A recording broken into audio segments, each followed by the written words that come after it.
오늘은 1월 29일 토요일 아침입니다. 오늘 우리가 볼 말씀은 사무엘상 3장 13절과 14절 말씀 보도록 하겠습니다. 사무엘상 13절과 14절입니다. 내가 그의 집을 영원토록 심판하겠다고 그에게 말한 것은 그가 아는 죄악 때문이니 이는 그가 자기의 아들들이 저주를 자청하되 금하지 아니하였음이니라. 그러므로 내가 엘리 집에 대하여 맹세하기를 엘리 집의 죄악은 제물로나 예물로나 영원히 속죄함을 받지 못하리라 하였노라 하셨더라. 자, 먼저 이 하나님의 심판에 대한 얘기가 나오죠. 엘리의 가문에 대한 심판. 내가 그의 집을 영영토록 심판하겠다. 그 이유가 뭐라 그랬습니까? 그의 아는 죄악을 인함이니. 이게 문제가 되는 거예요. 엘리의 집이 왜 이렇게 엄중한 심판을 받아야 됩니까? 그들이 알면서도 죄를 저질렀다는 거예요. 엘리의 죄는 아들들의 죄를 알고서도 적극적으로 막지 못하고 방조한 죄가 된다는 것. 또 자녀를 하나님의 율법으로 가르치라는 그 명령에 따르지 않은 죄도 있죠. 그게 불순종이죠. 그러므로 이에서 깨달음을 얻어야 되는 거예요. 우리는 주의 말씀으로 자녀를 가르쳐서 자녀가 하나님을 온전히 사랑하는 자녀가 되도록 양육해야 한다. 의무라는 거죠. 나만 믿는 것으로 끝나서는 절대로 안 되는데 우리에게 제일 어려운 게 그거예요. 자녀에 대한 신앙 교육을 거의 포기하다시피 하는 거죠. 그럼 뭐 나만 천국 가겠다는 겁니까? 이게 여기에 대한 의식이 없어요. 여기서 보면 아들들이 저주를 자청하되 그랬어요. 저주를 자청했다는 것은 반대 의미로 얘기하자면 하나님을 모독했다는 거죠. 엘리의 아들들이 하나님을 모독해서 그의 재물을 탈취하고 성소에서 봉사하는 여인과 동침하고 성소를 더럽혔잖아요. 하나님을 모독한 거죠. 그에게 이른 것은 그의 죄악을 인함이니. 참 이게 문제예요.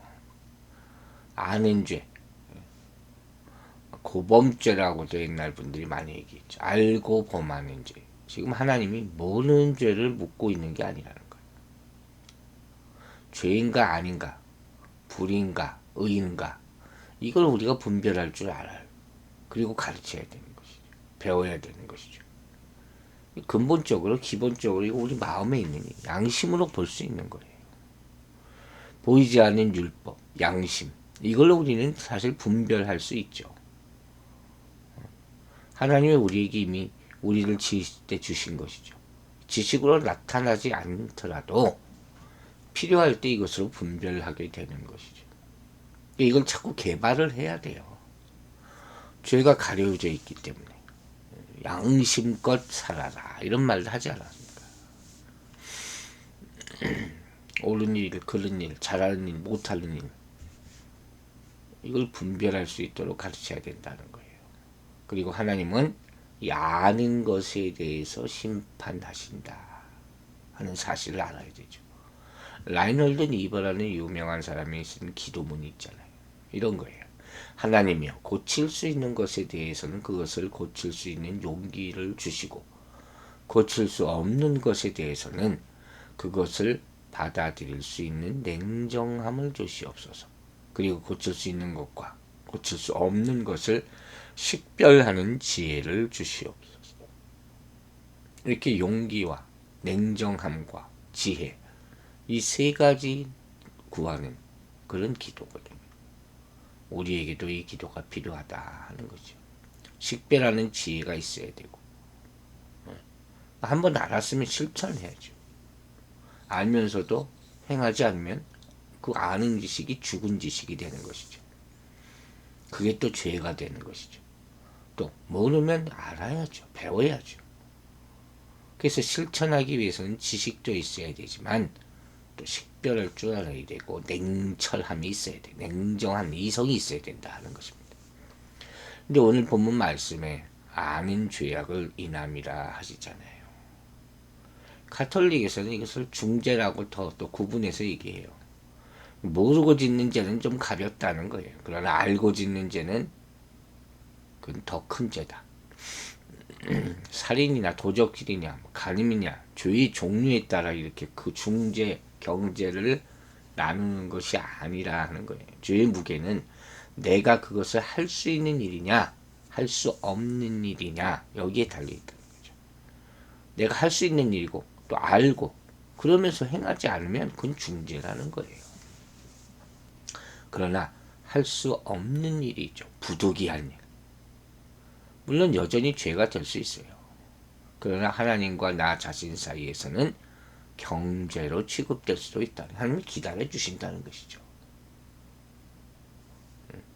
아는 죄, 분명히 할 수도 있고 알 수도 있는 확실한 것. 그럼에도 불구하고 실천하지 않고 죄를 범해. 이게 바로 큰 죄라는 것이죠. 그리고 여기 13절 후반을 보면 이는 그가 자기 아들이 저주를 자청하되 앞서 잠깐 얘기했잖아요. 저주를 자청하는 죄가 있다고 해서 이렇게 하면 잘못되는 줄 알아요. 또 감히 하나님 앞에서죠. 그런데 그 일을 하고 있어요. 이게 저주를 자청하는 죄예요. 저주의 길로 치닫고 있는 죄. 그걸 뻔히 보고 있으면서도 하는 거예요. 우리는 이거 안 할 것 같죠. 근데 그런 일을 사실 살면서 많이 봐요. 가만히 보면 불행을 자초한다 하는 표현을 쓰잖아요. 그런 일들이 너무 많아요. 특별히 젊은 사람들 보면 그 중요한 날 열심히 공부해 또 경건을 익히고 그래야 될 시절이 있어요. 근데 자꾸 잘못된 길로 가요. 잘못된 습관과 행위와 그 시간들이 얼마나 아깝습니까? 그게 바로 불행을 자초하는 거예요. 그렇게 나가면 나이 들어서 결국 후회하게 되는데 그때는 이미 돌이킬 수 없게 되는 거죠. 심지어 부모가 이런 애타는 호소를 아이들에게 할 때도 있잖아요. 나도 그럴 때가 있었다. 난 지금 와서 후회한다. 내가 어렸을 때 젊었을 때 그 길을 행해가지고 내가 얼마나 후회하고 땅을 치는지 모르는데 너도 왜 똑같은 길을 걸으려고 하느냐. 너는 절대로 이런 길로 가서는 안 된다. 이렇게 하잖아요. 그런데도 그 길을 가게요. 굳이 가겠다고 하는 거예요. 우리가 잠언을 읽으면서 제가 항상 하는 말이 있어요. 잠언이 왜 지혜의 말씀이냐. 같은 죄를 반복하기를 금하게 만드는 그런 말씀입니다. 살인을 저지르는 자를 막는 그런 힘이 있다. 성경 말씀을 읽는 이유가 뭡니까? 세상 경험 그런 거 해봐야 별것 없다 하는 걸 깨우쳐 주는 거예요. 가끔 그런 얘기를 하잖아요. 뭐 이것저것 다 경험해 봐야 돼. 그럴 필요가 없다 하는 거예요. 시간 낭비라는 것이죠. 도덕적으로 볼 때도 종교적으로 볼 때도 이런 식으로 막 사는 거죠. 심지어 저주의 길이 눈에 훤하게 보이는데 그럼에도 불구하고 그 불행의 길로 걸어가는 사람들이 있습니다. 이게 얼마나 안타깝습니까? 하나님 섬기는 사람 조롱하고 비웃고 엘리의 아들들이 하나님 앞에 드리는 제사를 멸시한 것이 이거는 엄청난 죄. 마침내 하나님 앞에 제물을 드리기 전에 자기들이 제물을 갈취해서 꺼내먹고 또 거기서 수종들던 여인들과 불미스러운 관계까지 갖게 됐어요. 성전에서 그런 일을 했다는 거예요. 이렇게 되면 저주받을 수밖에 없는 것이죠. 갈 때까지 가는 것이죠. 그러니까 어떤 의미에서 우리 인간이 저지르는 모든 죄는 자청한 죄라고 볼 수도 있어요. 내가 아는 거라니까요. 몰랐다 사실 거짓말이에요. 내가 스스로 내 인생에 불행을 만들고 있는 것이죠. 그걸 알아야 돼요.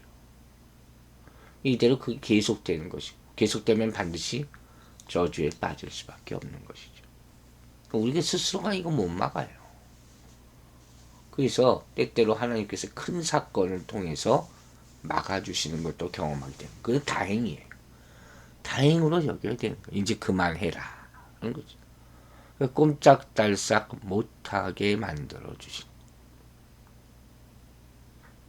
또 한 가지 죄가 나오죠. 그게 뭐냐? 금하지 아니하였음이니라. 죄는 금해야 되는 거예요. 작은 죄를 범할 때부터 사실 금해야 되는 것이죠. 점점 커지니까 이미 그 정도 되면 뭐 어떻게 할 수가 없잖아요. 내가 금할 수 있을 때 금해야 되는 거지. 인식했을 때 아차 싶을 때 바로 금해야 돼. 알 수 있을 때, 고칠 수 있을 때, 금할 수 있을 때, 그게 바른 길로 가는 첩경이 되는. 근데 엘리가 그냥 놔뒀거든요. 그 이유가 뭐냐? 하나님보다 자식을 더 사랑했기 때문에. 눈이 먼 거예요. 하나님보다 무언가를 사랑했을 때 그게 우상 아닙니까? 우상 섬기면 죽을 길로 간다는 얘기를 하는 거예요. 하나님의 일을 경홀히 여긴 거예요. 잘못된 걸 알아요. 근데 한번 빠지니까 어떻게 할 수가 없어요. 봐주고 하다 보니까 큰 죄를 저지르는 사람이 욕심 잉태하여 죄를 낳고 죄가 장성하여 사망을 낳게 되었다. 막을 수가 없는 거. 이스라엘 사람들이 그런 말 하잖아요. 자녀 교육은 4살로 끝난다. 아직 말도 제대로 못하고 의식도 잘 모를 때 그때 옳은 것과 그런 걸 해야 될 일과 하지 말아야 될 일을 가르쳐야 된다는 거. 이게 중요한 거죠. 이걸 계속하니까 결국 이 집에 멸망이 선포돼요. 한 3부자가 하루에 다 죽어버리는 거지. 그리고 14절에 말합니다. 그러므로 내가 엘리 집에 대하여 맹세하기를 엘리 집의 죄악은 재물이나 예물로서 영영이 속함을 얻지 못하리라 하였노라. 내가 맹세하기를. 하나님의 맹세.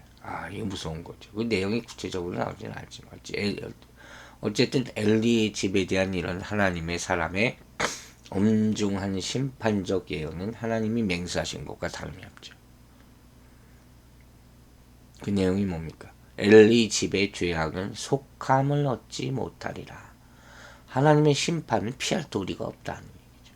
그 이유는 엘리 집안의 죄악이 엄중한 경고 후에도 계속되었기 때문이고, 또 그런 죄악을 속하는 거룩한 제사마저도 그들의 탐욕을 채우기 위한 수단으로 전락되었기 때문에 이게 안타까운 얘기죠. 제사가 썩으면 길이 없는 거예요. 제사는 뭡니까? 예배는 뭡니까? 죄를 저지른 죄인들이 하나님께 돌아오기 위한 통로 아닙니까?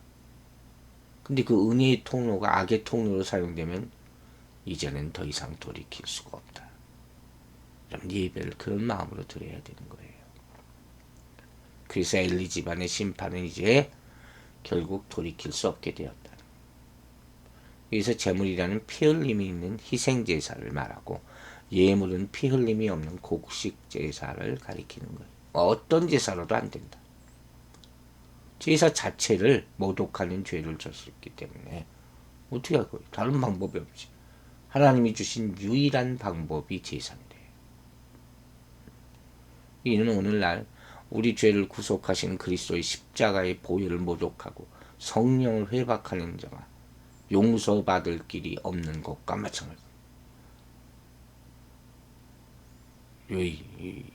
하나님의 말씀을 선포하는 것을 방해하는 자, 그 예배 자리가 와서 웃고 비웃고 악한 일을 행하는 자는 하나님의 심판을 받을 것이에요. 여러분, 우리는 말씀을 통해서 이와 같은 것을 깨달아야 하는 거예요. 말씀은 하나님이 어떤 분이신지를 알게 하고 그에 따라 살아갈 힘을 주는 것이죠. 하나님이 사무엘에게 주신 말씀은 제사를 멸시한 엘리 가문의 죄가 사함을 받지 못하고 영원의 심판에 이른다. 꼭 기억해야 될 것입니다. 너희를 통해서 우리는 하나님이 얼마나 우리를 두렵고 떨리게 할 수 있는 분이신도 알아야 돼요. 그리고 그런 하나님이 허락하신 대속의 은혜가 얼마나 큰 것인가. 그를 통해서는 하나님께 나아갈 수 있음을 깨닫게 되는 것입니다. 이런 하나님을 알고 떨고 두려워하며 또한 그 큰 은혜와 사랑에 감격하기를 바랍니다. 입으로만 하나님을 믿는다고 하지 말고 방종을 일삼는 그런 사람들을 따라가지 말고 온전히 주님이 허락하신 회복의 길, 죄사함의 길, 예배를 통해서 주님께 나아가게 되기를 주의 이름으로 축원합니다. 기도하겠습니다. 아버지 하나님, 엘리 집안의 저주가 선포되었습니다. 그들이 알고도 저지른 죄가 너무도 컸습니다.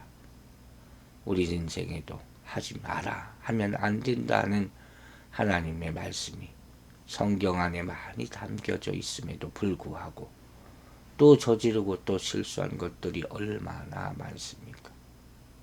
하나님의 심판이 이르기 전에 다 회개하고 돌이키게 하여 주시고 우리에게 허락하신 예배의 자리가 얼마나 귀한 것을 깨달아 그것을 거룩하게 지키며 그 안에서 회개하고 주님의 은혜를 다 체험하는 우리 성도들이 되게 하여 주시옵소서.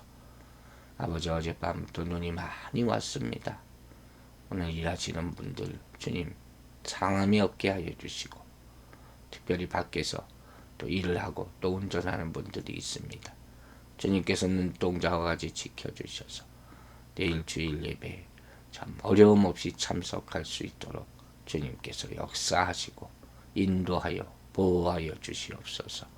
감사드리며 예수 그리스도의 이름으로 기도했습니다. 아멘.